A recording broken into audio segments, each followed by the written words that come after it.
Alright guys, and welcome back to the Hand Tight Racing channel. I'm super excited to get started on this build. You guys don't know about this yet, but Alex here has a silver SM95 that we are going to be turning into an absolute drift machine so he can get some seat time. He's already ordered full FDF angle kit, all the good stuff for it. We're going to weld the diff, and this is what we've been waiting on for a very long time, some BC Racing coilovers. And they're a little too soft because we're going to have to remove the sway bar in order to do the FDF kit. So we have some 12 kg springs here that we're going to be swapping, and in the process we're going to teach you guys how to do your own spring swap with the proper preload on a true coilover, and we're also going to show you how to switch out your dampers on your own. How are you feeling? Really excited. Are you excited to see these things? Yeah, this has been a long time coming. Yeah, man. Let's get them open.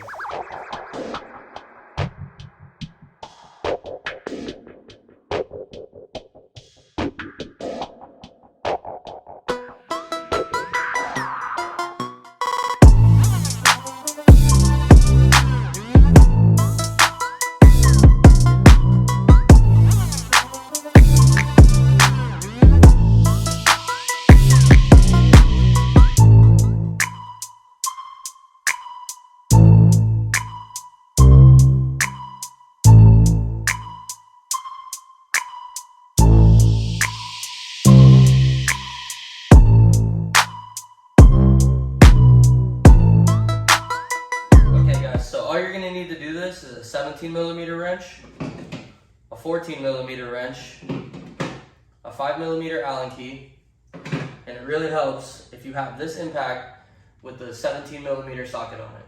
You're also going to need the spanner wrenches that are in the box. Alright guys, so let's get to unboxing this beautiful set of coilovers that BC Racing has provided us with. You want to do the honors? Yeah. Might as well, they're my coil. That's right. You learned it the hard way. Yeah, I did. By paying for them. Yeah.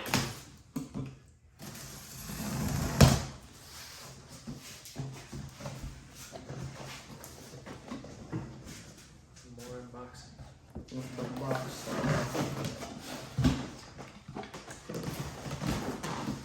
Got your fancy warranty information. Look at that. The stickers are one of a kind, so don't use those.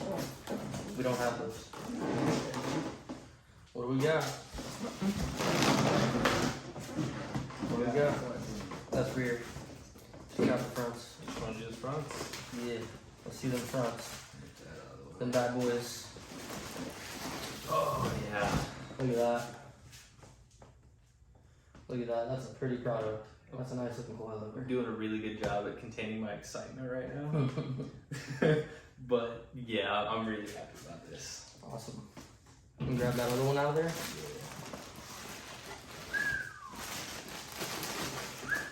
And the rest of this we can set off to the side for now. Oh, spare wrenches. Oh, enough of them. There we go. There we go. Here's the ones we need. These are for the high-low kit on a lot of vehicles that have a V-barrel because they use a bigger height adjuster. So you need these wide boys. We're not going to need those today. We will be using these in the video where we install these and the FDF. We're basically going to turn Alex's stock GT into a drift car in one day. Maybe even less than a day, depending on how I'm feeling. So we don't need these today. We just need the big guys. And we can set this stuff off to the side. You want to set it where you want it? Yeah. I'm going to let you keep these today. Ain't no reason for me to transport them back to my house. That made it a lot lighter, didn't it? Yeah. Alright guys, so here we have a brand new coilover, but let's just say for instance you didn't have a brand new coilover and you had something that was wrong with your damper. Say the oil leaked out of it, or it got bent here at the piston shaft, or something else was wrong with it, and maybe it was seized into the lower mount and you need a new lower mount and a new damper. I'm going to show you exactly how to replace the damper in this. And while we're at it, we're just going to throw these 12K springs on there and teach you basically how to do a spring swap also, and how to set the preload on it the proper way. So let's move that out of the way. First, we're going to get our 14mm wrench. Take our adjustment knob off. Just break it loose, twist it by hand. Now that that's off, you're going to want to take your impact and your 17 millimeter. Make sure you're going to the left so you don't snap this piston shaft. Real easy, just like that. And we're never going to put it back on with this. This is a no-go on putting it back on because you will break the piston shaft. It's not very big. Now we're going to take our camber plate off with our upper spring seat and coil bearing. Then you're going to slide the spring off. Dust boot could come with it, could not. Take off your bump stop.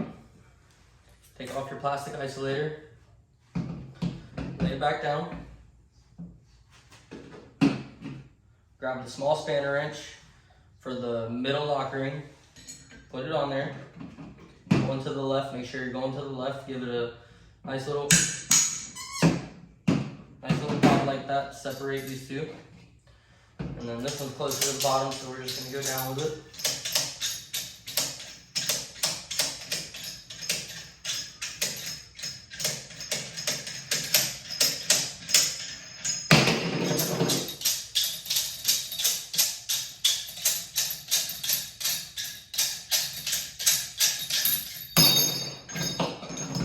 Now that those are off, we're going to move them out of the way.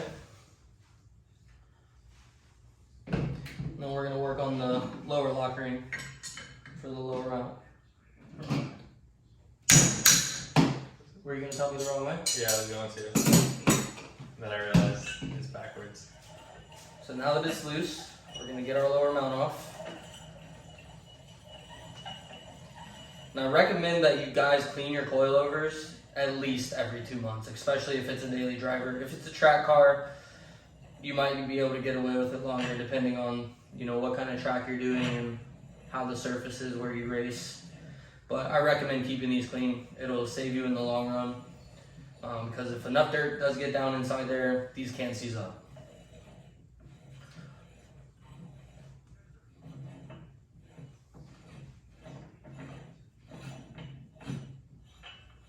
We get towards the top, so we don't want to drop this lower mount.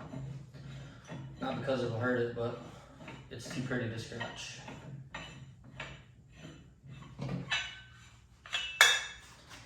There we go. Yeah, that's what I'm going to be thinking the And then we'll entire just- time we install this stuff. This is too pretty to scratch. Oh, it's gonna happen. And we'll just take this lock ring. And if there's a bunch of dirt between your lock rings, don't try to go down with it. Take the path of least resistance and just go the way that it'll not fight you. But this is a new coilover, so I don't have to worry about that too much.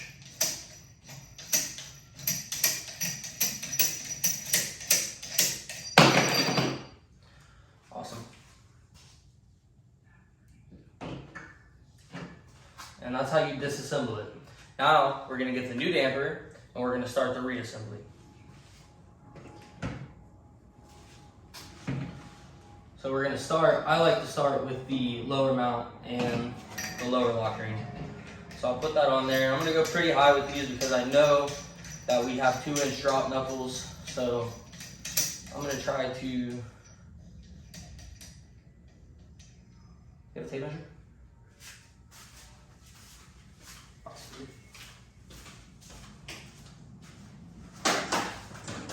You guys want at bare minimum, and I mean bare minimum, 40 millimeters of shock body in the lower mount. Like, that's bare minimum. That's like pushing it. So I'm gonna go with pushing it right now because we're already on 2-inch drop knuckles. These are made for a 1-inch drop. So that's about 3 inches of drop. Tape measure is a no-go. It's in my car. At my dad's house. Okay, we don't have a tape measure, so I'm gonna eyeball it. But that looks like about 1.5 inches to me, maybe 2 inches. And we can do this without a tape measure to get both sides even, and I'll show you how to do that. So you're gonna thread this lower mount on. And we'll probably have to readjust height a little bit once everything goes on the car. Yeah, you guys will see that in the video that we're shooting on Sunday, because we're gonna try and bust that thing out and get him on track as fast as possible. So you just thread that in there by hand. I like to get it tight so it doesn't move around, but we don't need to adjust it anymore. So turn that, use the actual lower mount for leverage, and just give it a few nice taps. Just like so. Then we'll stand it up. We'll get our next set of lock rings on. We'll take, oh, that's the wrong one there. The middle lock ring, if you're going from the top, goes first. We're gonna come down on it pretty far because I know we're using a 220 millimeter spring. So it's gonna be down there a good ways. Probably about right there. And we'll take our lower spring seat lock ring, come down on it.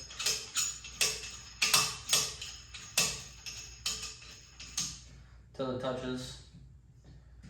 Keep it loose. Take our plastic spring seat isolator, slap it back on there. Take our bump stop, slide it back on there. Big end always goes first. Big opening, that is. If you can see, it's kind of tapered, but big opening. Down first. Take our dust boot, slide it back over. I like to do this now because when the spring is on, you can't really get your fingers in there. So I like to get it all the way around there as much as I can. And we'll take this spring. This is our 220 12K. We're gonna just slide it on there. And then we're gonna have to definitely adjust this down more.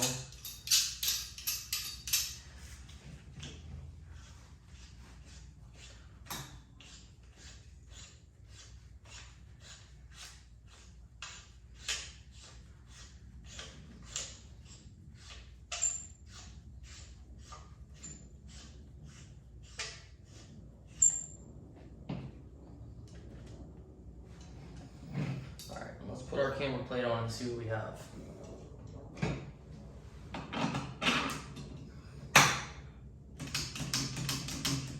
So that is no preload. That is not what you want when you put it on your car. So what we're gonna do is we're gonna take our top nut, we're gonna install it.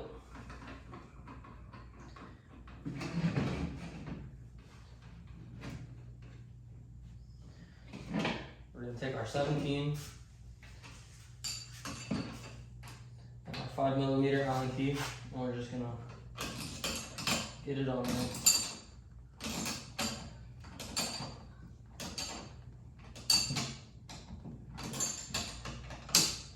And these are M12, so they take 34 foot-pounds to be tight.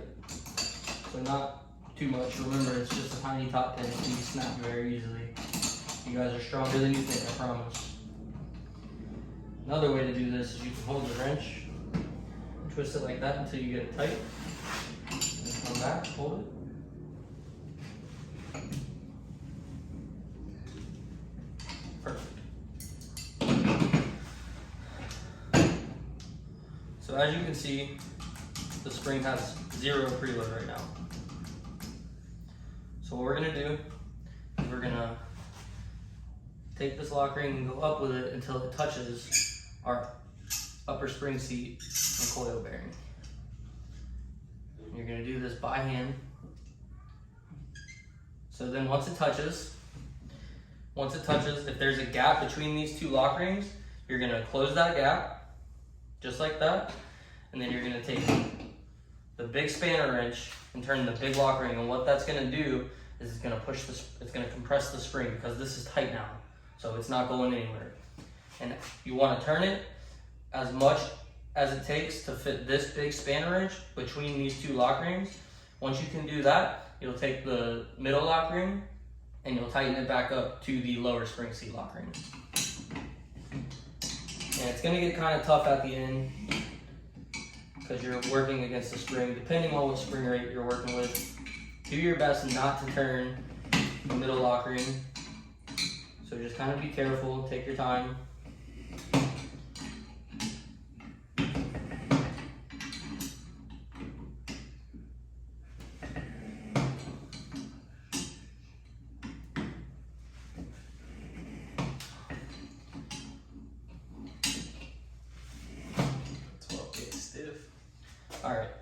And as you can see, I can fit my lock ring between those now. So now I know that we have our 4 millimeters of preload. So what I'm gonna do, I'm just gonna run this guy up. Then I'm gonna take the spanner wrench and reverse it on this lock ring. And you wanna make sure not to turn the lower spring seat because you're basically messing with your preload every time you do that. So I'm gonna try and hold it still there and then just tighten the lower lock ring.